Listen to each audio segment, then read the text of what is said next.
Assalamualaikum warahmatullahi wabarakatuh. Selamat pagi, Bapak, Ibu, dan Waalaikumsalam warahmatullahi wabarakatuh. yang dirahmati Allah Subhanahu wa Ta'ala. Pertama-tama, marilah kita panjatkan puji syukur kita kepada Allah Subhanahu wa Ta'ala, karena pada pagi ini kita dapat melaksanakan seminar. Perkenalkan, nama saya Murti Utami yang akan bertugas sebagai moderator pada hari ini. Berikut susunan acara webinar pada hari ini yaitu 1. Pembukaan, 2. Penyampaian materi dari penyaji, yang ketiga sesi tanya-jawab, dan yang keempat adalah penutup. Demi kelancaran seminar pada hari ini, diharapkan semua peserta untuk mute audio pada saat pemateri mempresentasikan materinya. Baiklah, kita langsung saja ke susunan acara webinar yang pertama, yaitu pembukaan. Pada webinar kali ini, tema yang akan kita angkat adalah High Order Thinking Skill HOTS.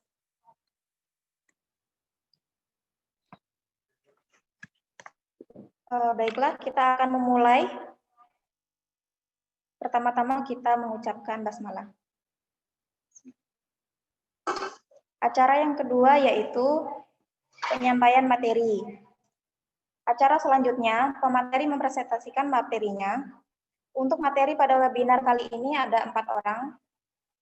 Untuk pemateri pertama adalah Lina Tri Astanti dengan judul Penggunaan Pembelajaran Berbasis HOTS. Berikut adalah profil singkatnya.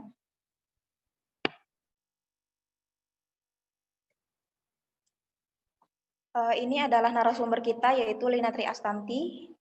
Tempat tanggal lahir Banjarmasin 2 September 1998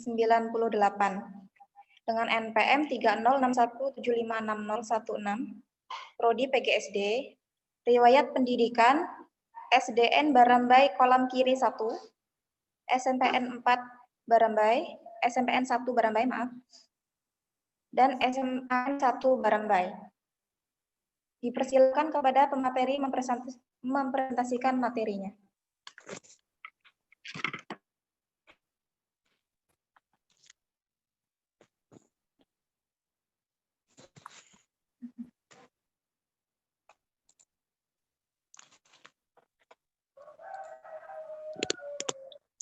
Terima kasih kepada moderator yang telah memberikan waktunya untuk saya. Langsung saja kita ke pembahasan, yaitu judulnya adalah penggunaan pembelajaran berbasis HOTS atau Higher Order Thinking Skill.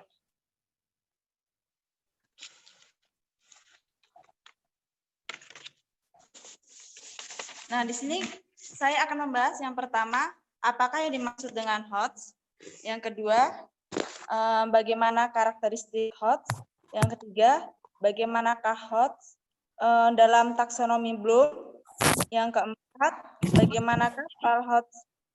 Dan yang terakhir, bagaimanakah pengembangan soal HOTS. Yang pertama adalah pengertian Higher Order Thinking Skill atau HOTS adalah kemampuan berpikir kritis, logis, reflektif, metakognitif, dan berpikir kreatif yang merupakan kemampuan berpikir tingkat tinggi.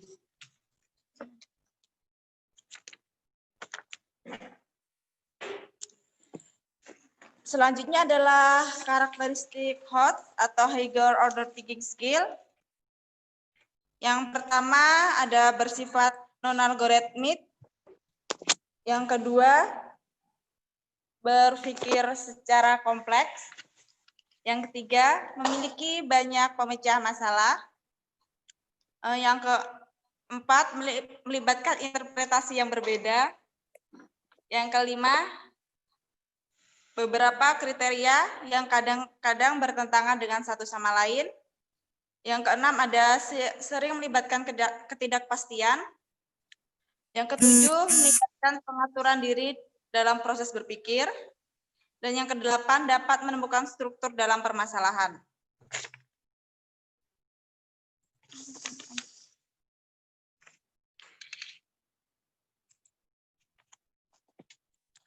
Yang ketiga, HOTS dalam taksonomi Bloom.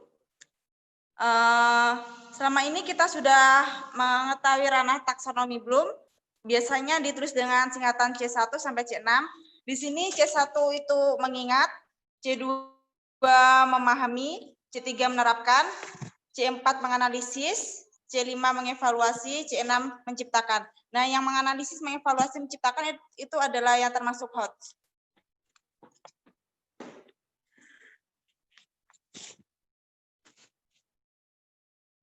Selanjutnya soal HOTS atau Higher Order Thinking Skill. Untuk menguji keterampilan berpikir peserta didik, soal-soal untuk menilai hasil belajar dirancang sedemikian rupa sehingga peserta didik menjawab soal melalui proses berpikir yang sesuai dengan kata kerja operasional dalam taksonomi Bloom. Baik pada soal pengetahuan, sikap, maupun keterampilan. Di dalam pembelajaran dinyatakan bahwa kemampuan peserta didik bukan hanya untuk menguasai kesekumpulan pengetahuan yang berupa fakta, konsep, tetapi juga merupakan suatu proses penemuan. Berarti peserta didik harus selalu diajak untuk belajar dengan menggunakan proses berpikir untuk menemukan konsep-konsep tersebut.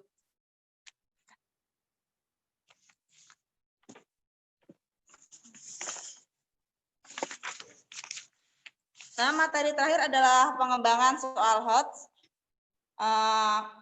Ini memerlukan berbagai kriteria, baik dari segi bentuk soalnya maupun konten materi subjeknya. Nah, ada beberapa cara yang dapat dijadikan pedoman oleh para penulis soal untuk menulis butir soal yang menuntut berpikir tingkat tinggi, yakni materi yang akan ditayangkan diukur dengan perilaku sesuai dengan ranah kognitif Bloom pada level analisis, sintesis, dan evaluasi. Setiap pertanyaan diberikan dasar pertanyaan dan soal mengukur kemampuan berpikir. Nah, agar butir soal dapat ditulis dapat menuntut berpikir tingkat tinggi, nah maka setiap butir soal selalu diberikan dasar pertanyaan.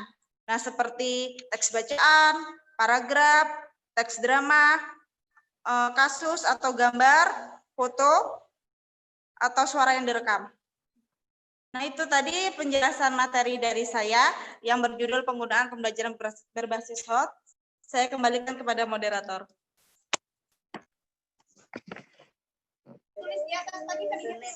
Terima kasih kepada pemateri yang telah menyampaikan materinya.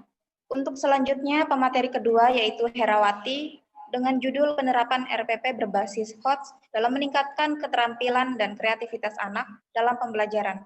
Berikut adalah profil singkatnya. Baiklah, ini adalah profil singkat atau CV singkat dari Herawati. Tempat tanggal lahir Kendari, 23 Mei 1998.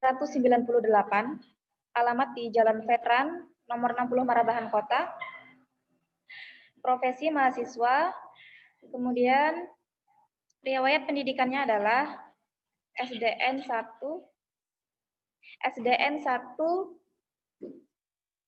Iwoi Mopuro, MTSN 2 Kolaka, dan Madrasah Aliyah Hikmah Ranteangin.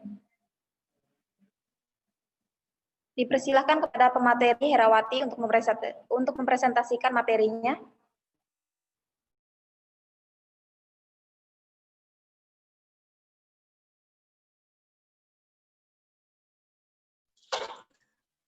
Baiklah, terima kasih kepada moderator. Assalamualaikum warahmatullahi wabarakatuh. Oke, baiklah, di sini saya akan menjelaskan atau memaparkan materi saya tentang penerapan RPP berbasis HOTS dalam meningkatkan keterampilan dan kreativitas anak dalam pembelajaran.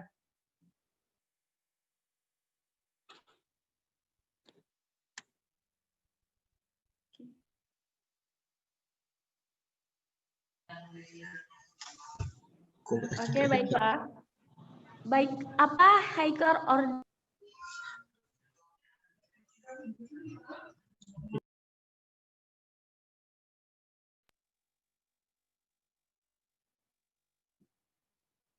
Higher order thinking adalah kemampuan berpikir yang tidak tidak sekedar mengingat atau recall, menyatakan kembali atau restart, atau merujuk tanpa melakukan pengolahan atau reset.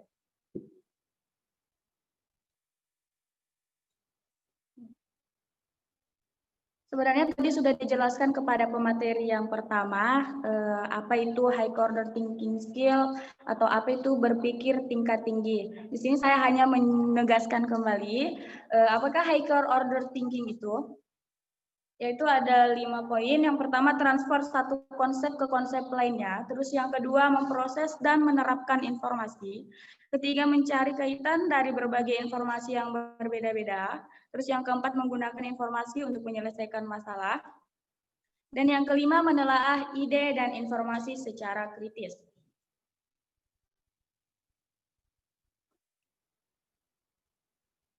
Oke, baiklah, di sini ada slide keempat. Terdapat 3 istilah yang berkaitan dengan keterampilan berpikir yang sebenarnya cukup berbeda, yaitu keterampilan berpikir tingkat tinggi atau higher order thinking skill, berpikir kompleks atau complex thinking, dan berpikir kritis atau critical thinking. Berpikir tingkat tinggi adalah operasi kognitif yang banyak dibutuhkan pada proses-proses berpikir yang terjadi dalam short-term memory. Berpikir kompleks dan berpikir kritis merupakan salah satu jenis berpikir yang konvergen, yaitu menuju ke satu titik. Lawan dari berpikir kritis adalah berpikir kreatif, yaitu jenis berpikir divergen yang bersifat menyebar dari suatu titik. Keterampilan berpikir tingkat tinggi ini muncul ketika seseorang menerima informasi baru dan informasi tersebut dimasukkan ke dalam memori dan informasi tersebut dikaitkan antara satu dengan yang lain untuk mencapai sebuah tujuan atau menemukan jawaban yang memungkinkan dalam menjawab sebuah situasi yang membingungkan. Dan kemampuan berpikir tingkat tinggi ini merupakan kemampuan untuk mengolah informasi secara berpikir kritis, logis, reflektif, dan kreatif untuk memecahkan permasalahan dalam berbagai situasi.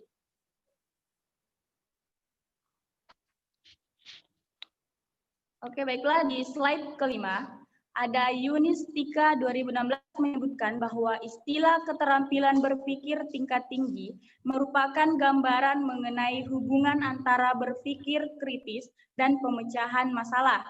Dengan kata lain, dalam KBTT itu sendiri adalah keterampilan berpikir tingkat tinggi atau biasa kita kenal dengan HOTS. Kemampuan berpikir kritis berfokus pada kemampuan seseorang memecahkan masalah atau problem solving yang dihadapi. Broker 2010 merumuskan 5 langkah ideal memecahkan masalah dengan berpikir kritis, yaitu identify the problem atau identifikasi masalah. Terus D, definisi and reversion the problem atau mendefinisikan dan menetapkan masalah. Terus E, explore possible strategi, mengeksplorasi strategi yang mungkin dilakukan.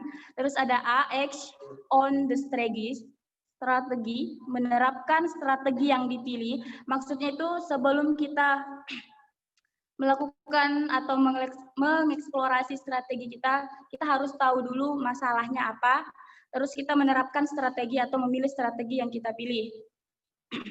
Terus ada L, look back and evaluate the effect of your activity. Melihat kembali dan mengevaluasi kegiatan yang dilakukan.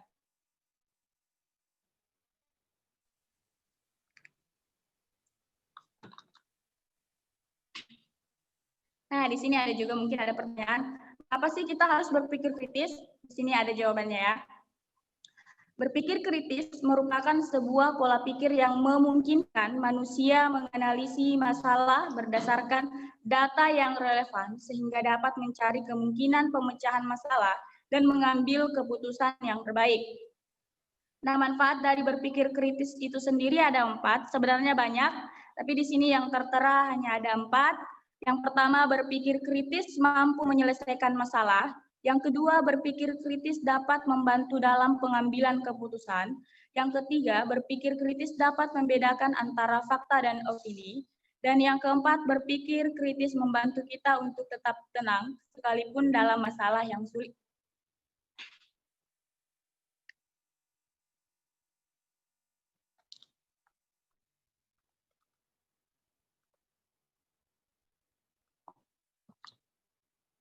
Oke, di slide yang ketujuh ini ada mengapa harus berpikir kritis. Ada menurut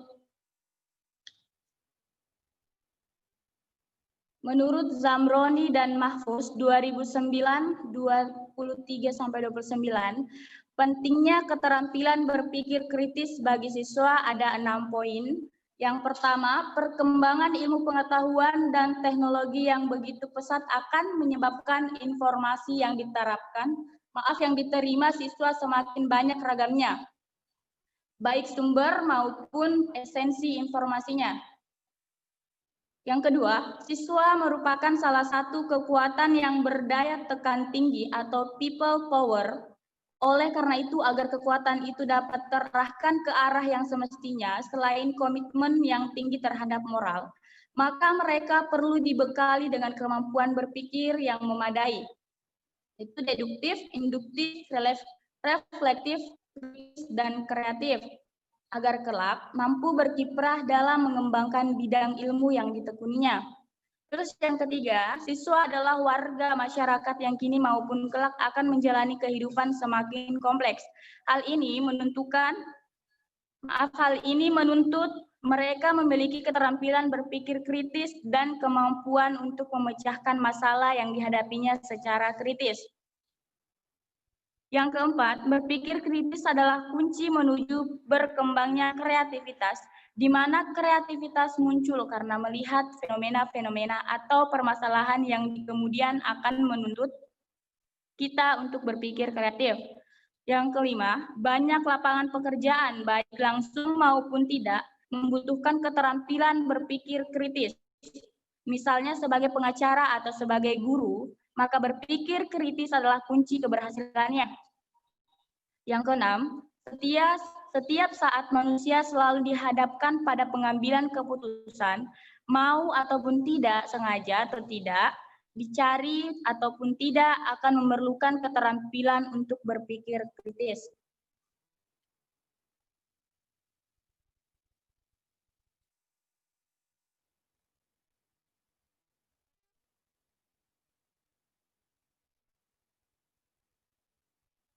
Baiklah, penyusunan RPP-nya. Nah, di dalam menyusun RPP diperlukan kemampuan guru untuk memfasilitasi pengalaman belajar yang berkesan sehingga mampu menguatkan karakter siswa. Penguatan nilai-nilai karakter dalam pembelajaran diharapkan tidak hanya administratif, tetapi diterapkan dalam pembelajaran. Ada 5 nilai utama penguatan karakter, yaitu religiusitas, nasionalisme, kemandirian, gotong royong, dan integritas. Dalam menyusun RPP ada 8 prinsip, namun di sini saya memasukkannya hanya ada 1, yaitu penguatan karakter siswa melalui PPK berbasis kelas, budaya sekolah, dan berbasis masyarakat yang diperkaya dengan literasi, kompetensi abad 21, dan keterampilan berpikir.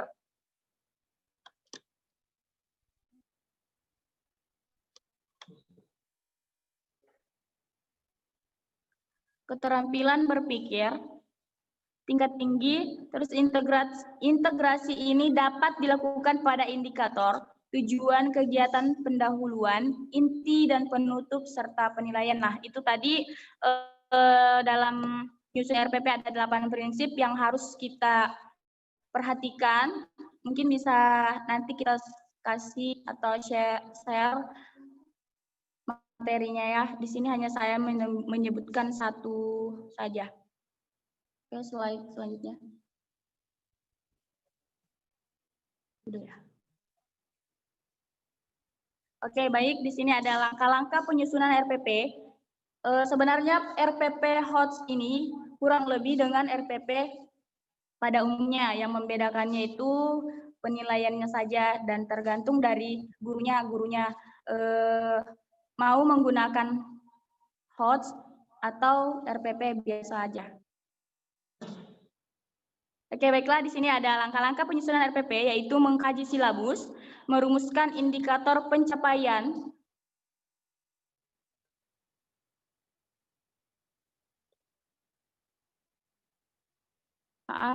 mengkaji silabus, merumuskan indikator pencapaian KD, merumuskan tujuan, dan mengembangkan materi. Terus selanjutnya menjabarkan kegiatan pembelajaran yang ada pada silabus dalam bentuk yang lebih operasional, menentukan alokasi waktunya, terus serta mengembangkan penilaian pembelajaran, menentukan strategi pembelajaran remedial segera setelah dilakukan penilaian. Nah, tugasnya seorang guru itu harus setelah melakukan pembelajaran itu remedial atau evaluasi itu wajib dilakukan. Oke, yang terakhir menentukan media, alat, bahan, dan sumber belajar. Penyusunan RPP di dalamnya terdapat pengembangan nilai karakter, budaya, literasi, kecakapan abad 21, serta keterampilan berpikir tingkat tinggi akan membawa pembelajaran lebih terarah. Pada akhirnya akan mengantarkan peserta didik memperoleh pengalaman belajar yang lebih terkesan lagi. Oke, slide selanjutnya.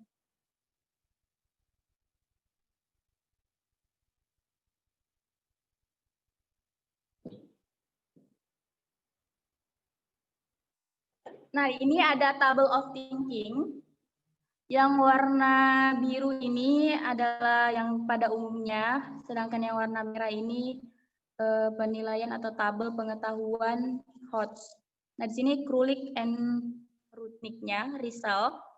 Belum originalnya itu pengetahuan, belum revisinya mengingat, terus basicnya pemahaman dan penerapan, itu untuk belum originalnya, terus belum revisinya, memahami, menerapkan. Sebelumnya itu belum originalnya itu penerapan, pemahaman, sedangkan sudah direvisi itu memahami, menerapkan. Nah, sedangkan HOTS di sini Krulik and Rudnicknya critical, belum originalnya analisis, belum revisinya menganalisis. Terus kreatif di sini sintesis and evaluasi, mengevaluasi dan mencipta. Jadi berpikir secara tingkat tinggi ini kita mengarahkan siswa kita atau anak didik kita berpikir secara tingkat tinggi atau memberikan luang kepada mereka untuk menyalurkan bakat atau menciptakan kreativitas dari mereka sendiri.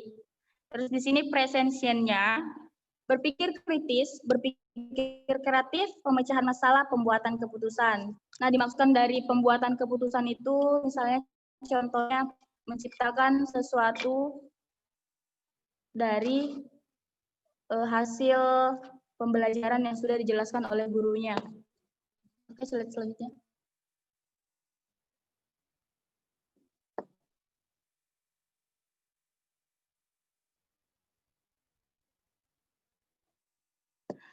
Slide selanjutnya ini ada rambu-rambu soal HOTS. Di sini ada 5 poin, bisa kita lihat bersifat divergen. Guru yang ingin membuat RPP HOTS atau penilaian HOTS harus memperhatikan rambu-rambu. Nah, di sini ada rambu-rambu soalnya, ada 5. Yang pertama bersifat divergen, memungkinkan munculnya beberapa alternatif respon atau jawaban.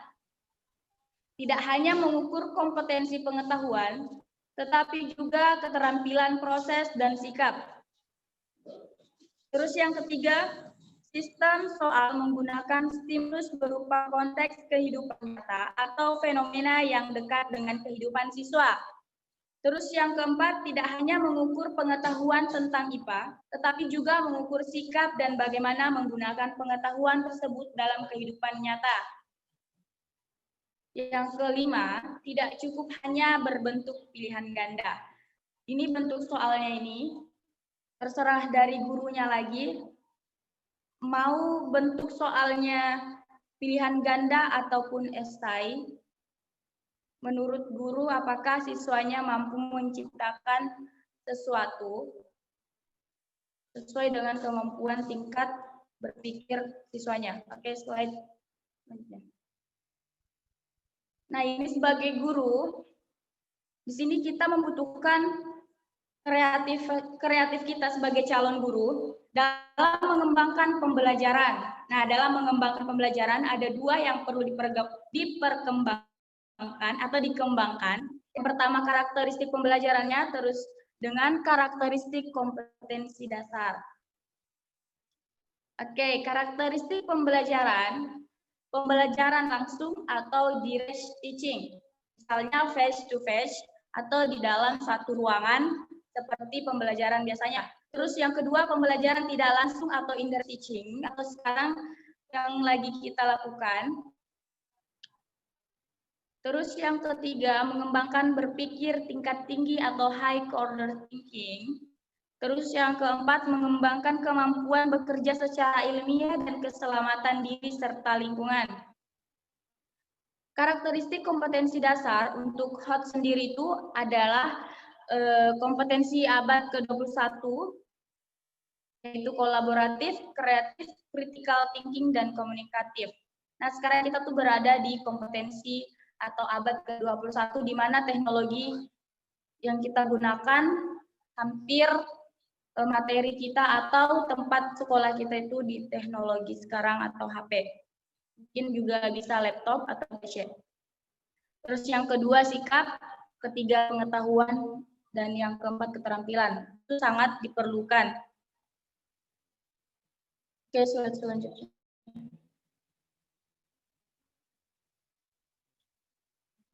Oke, di sini ada model pembelajarannya. Pendekatan saintifik, yaitu bukan satu-satunya pendekatan pembelajaran, bukan urutan langkah-langkah baku. Terus di sini ada kita kenal dengan 5M.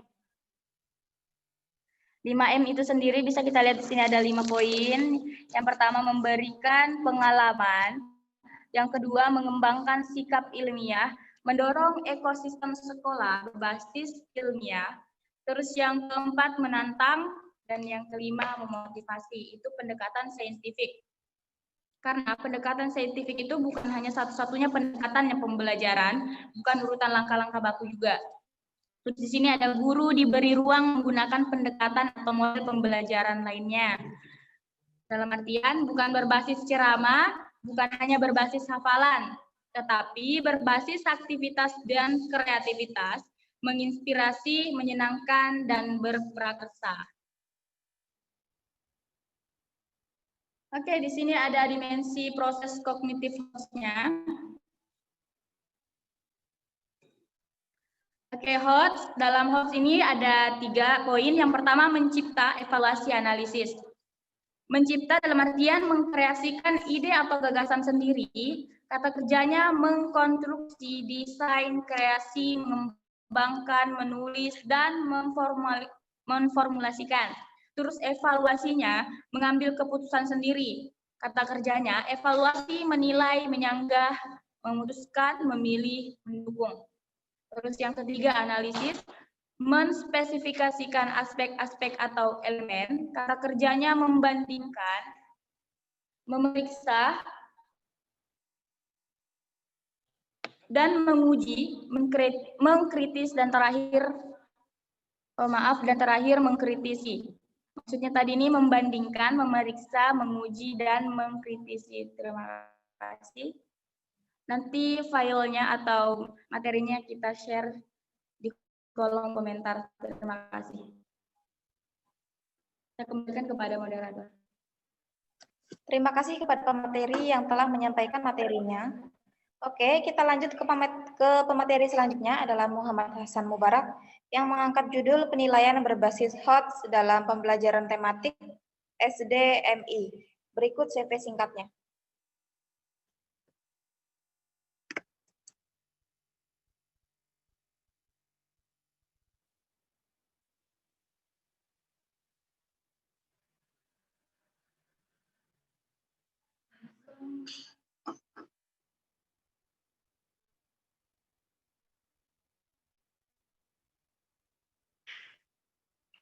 Baiklah, berikut adalah CV pemateri.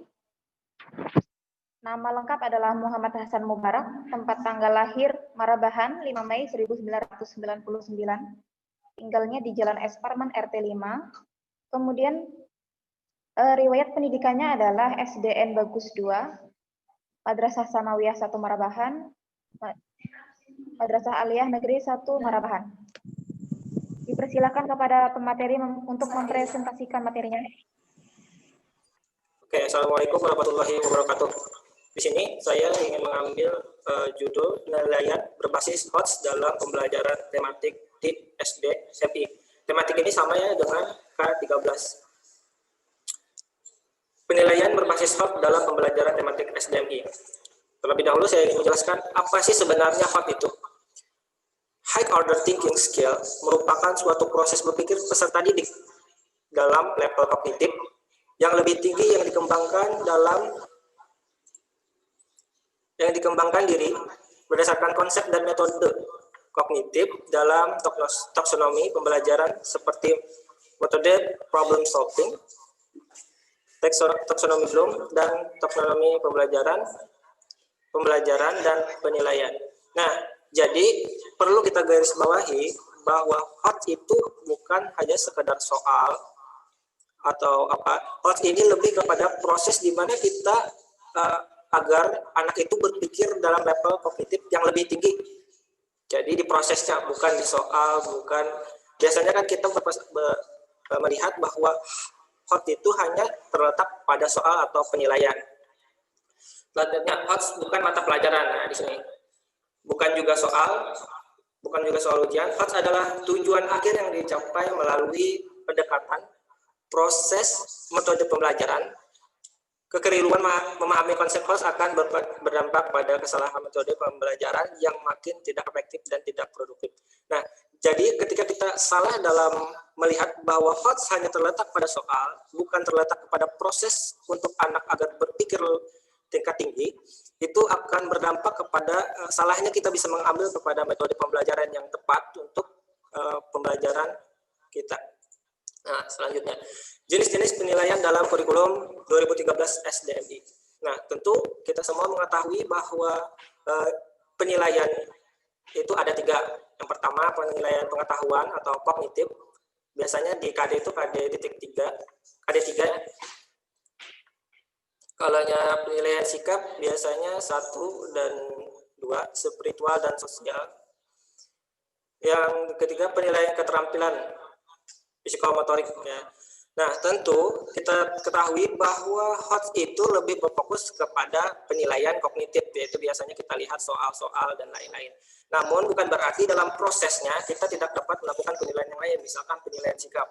Tentu ketika dalam proses kita belajar high order thinking skill itu dapat kita lakukan penilaian sikap seperti bagaimana dia bersikap maju ke depan dalam pembelajaran, mengungkapkan pendapatnya di depan.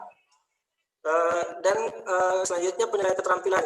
Nah, penilaian keterampilan ini juga sangat berdampak kepada HOTS ya, karena sebelum dia praktek biasanya dia harus memiliki pengetahuan tentang apa yang ingin dilakukannya atau di ranah kognitifnya.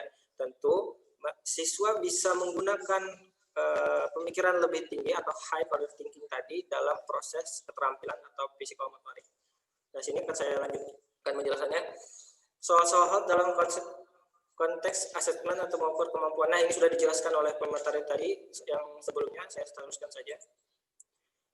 Ya, di sini. Level tertinggi HOTS yaitu level menciptakan atau berkreasi tidak harus sulit dijawab. Begitu pula sebaliknya. Level terendah dalam kognisinya yaitu mengingat kembali tidak pasti ada dijawab dengan mudah. HOTS bukan membicarakan mudah atau sulitnya soal, melainkan tingkat mengingat atau menciptakan atau berpikir. Nah, tadi dalam ranah kognitif atau pengetahuan, tentu kita cara mengukurnya dengan soal-soal. Soal yang kita buat, HOTS itu bukan berarti hanya sulit, tapi di mana soal yang kita buat agar anak itu dapat menggunakan pemikiran lebih tingginya. Oke? Agar dapat berpikir berkelanjutan dan dapat membangkitkan kreativitas anak. Selanjutnya. pada proses penilaian keterampilan dan aspek HOTS di dalamnya, misalnya pada saat guru meminta peserta didik untuk membuat suatu proyek, maka ketika proses tersebut ada hasil karya yang diperoleh. Jadi proses penilaian keterampilan bisa mencapai aspek transfer knowledge, critical thinking, dan kreativitas problem solving. Nah, jadi tadi seperti saya jelaskan di atas bahwa penilaian keterampilan itu bisa bersangkutan dengan HOTS atau pasti. Yang misalkan tadi pada saat guru meminta peserta didik untuk membuat suatu proyek, maka ketika proses tersebut ada hasil karya yang diperoleh. Dalam prosesnya tentu anak bisa menggunakan ada aspek-aspek HOTS yang di dalamnya ya. Nah itu. Selanjutnya impact program dari tugas bagi guru SDMI.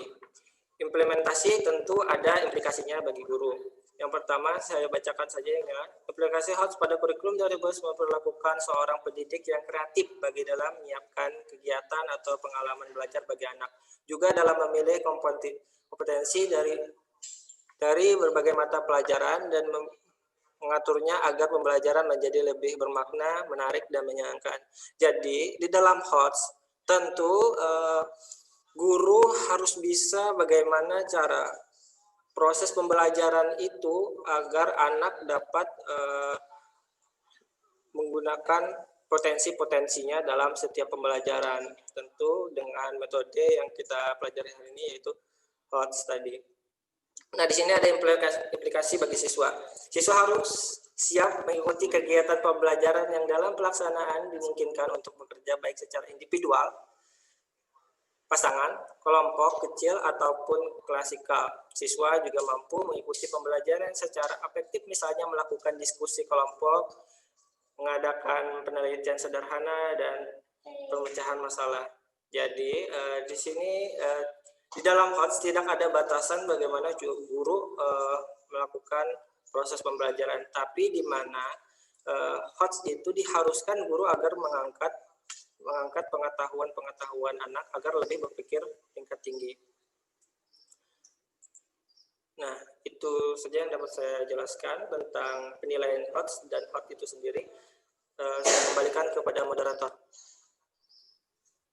Terima kasih kepada pemateri yang telah mempresentasikan materinya. Selanjutnya ada pemateri terakhir yaitu Syaiful Rahman yang mengangkat judul Konsep Keterampilan Berpikir Tingkat Tinggi atau HOTS dalam Pembelajaran Matematika pada Siswa Sekolah Dasar. Berikut adalah CV singkatnya.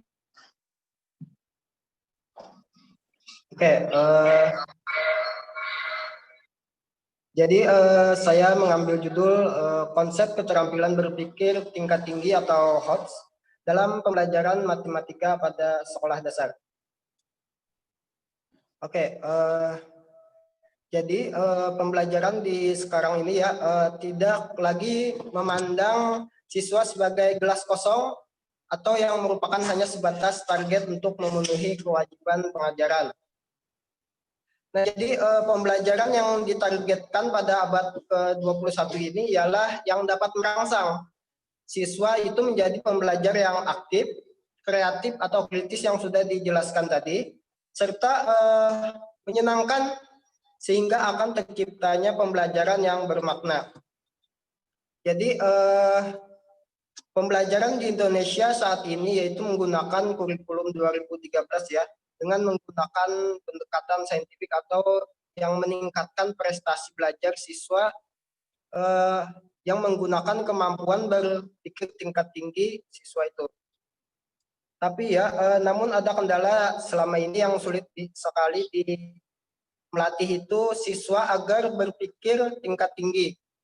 Nah, jadi ada beberapa hal yang dapat dilakukan oleh guru, terutama pada pembelajaran matematika.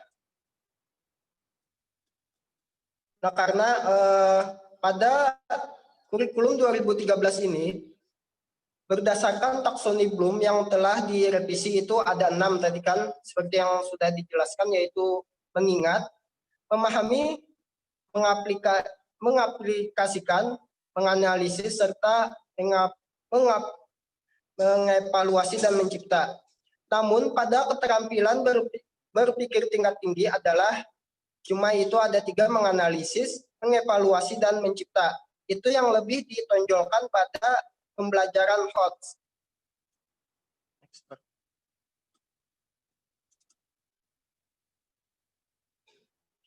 Selanjutnya itu ada perkembangan berpikir siswa SD. Seperti yang saya jelaskan tadi, pada pembelajaran HOTS itu siswa tidak dianggap lagi sebagai gelas kosong, atau siswa itu masih membutuhkan bimbingan guru atau membutuhkan alat bantu dalam merealisasikan konsep yang dipahaminya. Jadi perkembangan kognitif tersebut, sekolah itu harus mampu mengembangkan kemampuan berpikir anak itu sehingga dapat menunjukkan kualitas dari anak itu. Selain itu juga perlu diperhatikan siswa juga membutuhkan lingkungan yang mendukung pembelajaran mereka. Mereka perlu perhatian khusus dengan cara memahami cara belajarnya sendiri.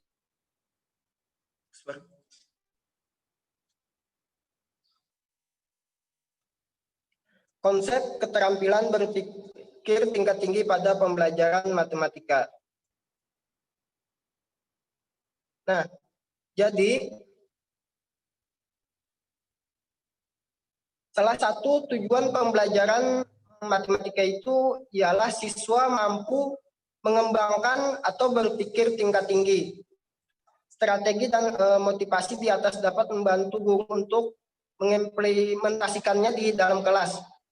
Tetapi ya, bukan hanya itu tuntutan guru untuk memiliki keterampilan dalam memberikan soal-soal yang mengukur HOTS atau keterampilan siswa tadi. Tetapi guru juga harus membedakan soal HOTS maupun soal yang belum terbuka seperti itu. Nah, jadi bentuk soal yang belum terbuka itu menuntut siswa hanya menjawab dengan jawaban yang benar atau salah saja. Dalam penyelesaian soalnya pun dengan langkah demi langkah, misalnya soal itu hanya dituntut siswa itu memberikan jawaban yang benar atau salah saja. Tetapi pada pembelajaran HOTS itu, soal itu lebih kepada open-ended problem atau permasalahan terbuka. Sehingga bentuk soal HOTS itu menuntut siswa lebih menyelesaikan dengan berdiskusi, menghitung, menulis, dan menggambar. Siswa dapat menemukan satu atau lebih solusi dalam setiap soal yang telah diberikan kepada siswa itu. Jadi siswa dapat belajar berpikir kritis tadi, kreatif, dan menyelesaikan suatu masalah. Jadi dapat diambil beberapa kesimpulan dari soal-soal HOTS yang telah saya jelaskan tadi, yaitu memiliki pendekatan penyelesaian yang bermacam-macam yang dapat diaplikasikan seperti penalaran, keterampilan berkomunikasi, dan juga digunakan konsep matematika yang menggunakan real life problem dan pemikiran yang luas. Next one.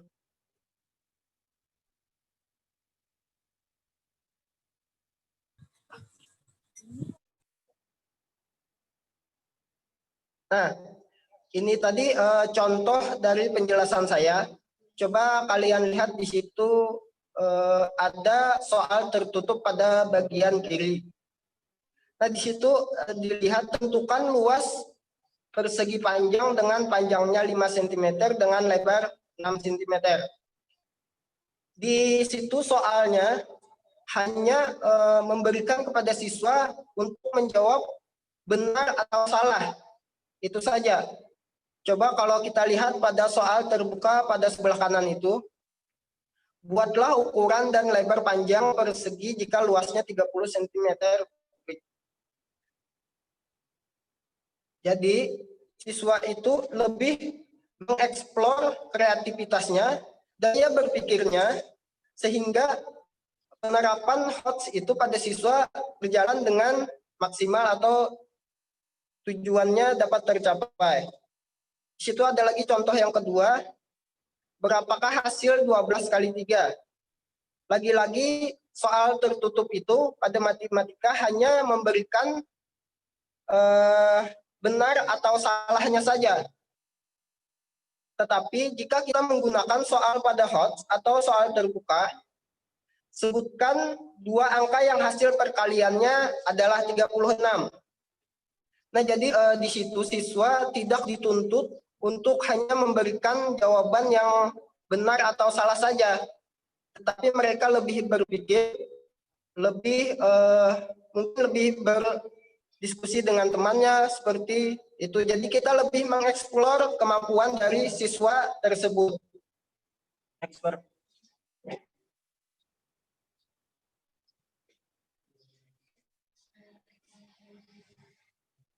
Selain itu, ada juga cara selain mengubah soal dari yang tertutup menjadi terbuka. Seperti di situ dijelaskan bahwa ada beberapa langkah yang dapat ditempuh oleh gurunya, seperti dalam kegiatan pembelajaran, guru harus lebih aktif bertanya pada siswa, misalnya di situ seperti bagaimana jika, adakah yang salah, apa yang kamu lakukan, adakah cara yang lain, seperti itu. Jadi siswa itu tidak dituntut hanya benar atau salah saja. Nah, mungkin itu tadi dari contoh-contoh sederhana yang konsep atau yang dapat diterapkan oleh guru dalam pembelajaran HOTS pada pembelajaran matematika. Mungkin itu saja yang dapat saya sampaikan. Mohon maaf bila ada kesalahan. Terima kasih. Terima kasih kepada semua pemateri yang telah menyampaikan materinya. Kemudian kita masuk ke sesi ketiga, yaitu sesi tanya-jawab. Dalam sesi tanya-jawab ini, kita ada 2 sesi. Dalam setiap sesi kita menerima beberapa pertanyaan dari peserta.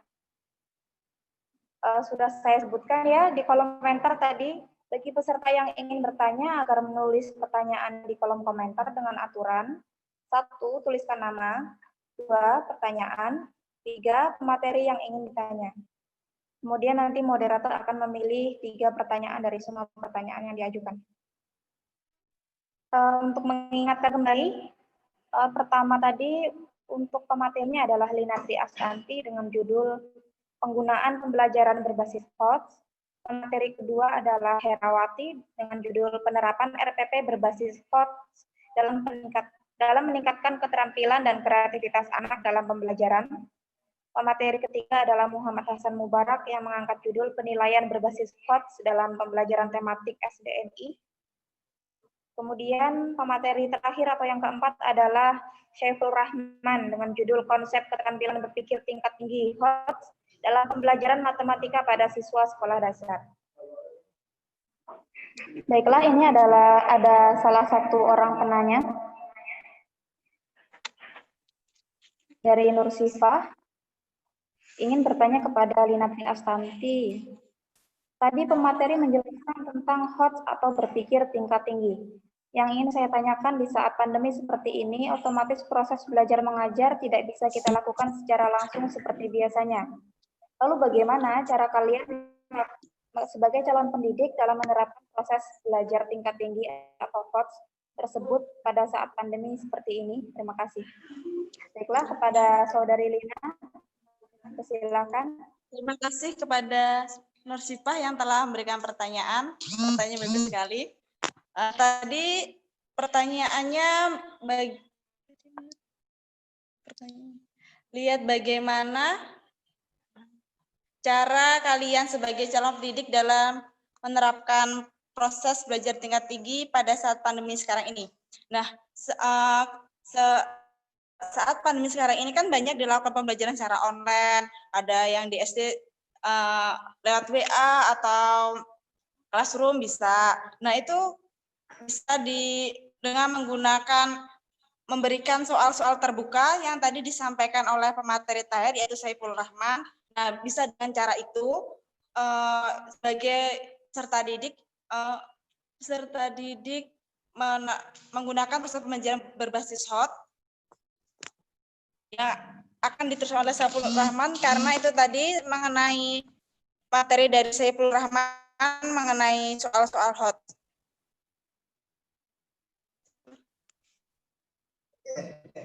Jadi saya ingin menambahkan jawaban dari Lina tadi.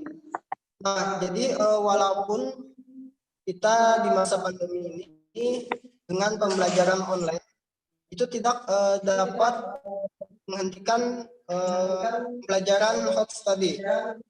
Jadi seperti yang saya jelaskan tadi, guru itu bisa menggunakan dua hal, yaitu dengan mengajukan soal-soal terbuka kepada siswa, yaitu soal yang lebih mengeksplor kemampuan siswa, di mana soal itu tidak hanya terfokus kepada benar atau salah jawaban itu sendiri, tetapi lebih mengeksplor seperti sebutkan dua angka yang hasil perkaliannya adalah 36 tadi. Itu tidak hanya menuntut siswa menjawab benar atau salah, tetapi dia bisa berpikir lebih lagi bagaimana agar hasil itu 36. Tentunya mereka lebih, misalnya 12 kali berapa, 10 kali berapa, misalnya seperti itu. Dan lagi, guru bisa mengembangkan atau menggunakan 4 kata tanya tadi, seperti yang saya jelaskan tadi, seperti bagaimana jika, adakah yang salah, atau apa yang akan kamu lakukan, atau adakah cara yang lain, seperti itu. Mungkin itu yang dapat diterapkan oleh guru dalam pembelajaran online seperti sekarang. Terima kasih kepada para pemateri untuk jawabannya. Dikembalikan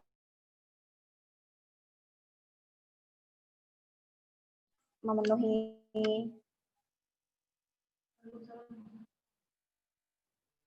apakah sudah paham begitu?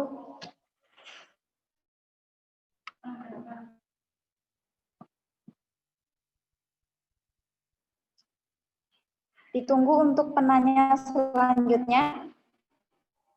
Akan kami tunggu selama 5 menit mungkin. Jika tidak ada yang bertanya, akan kami tutup acara kami.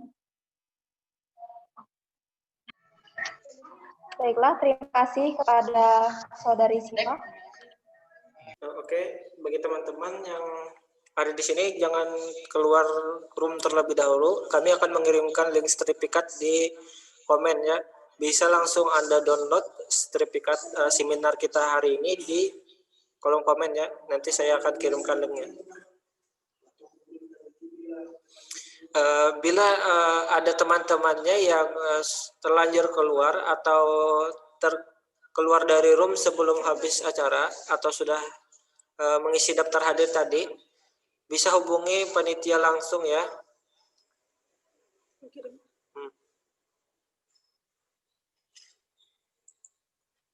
Nah itu link sertifikatnya bisa langsung di-download di Google Drive ya.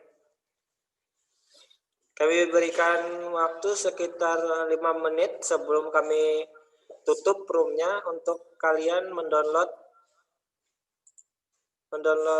sertifikatnya.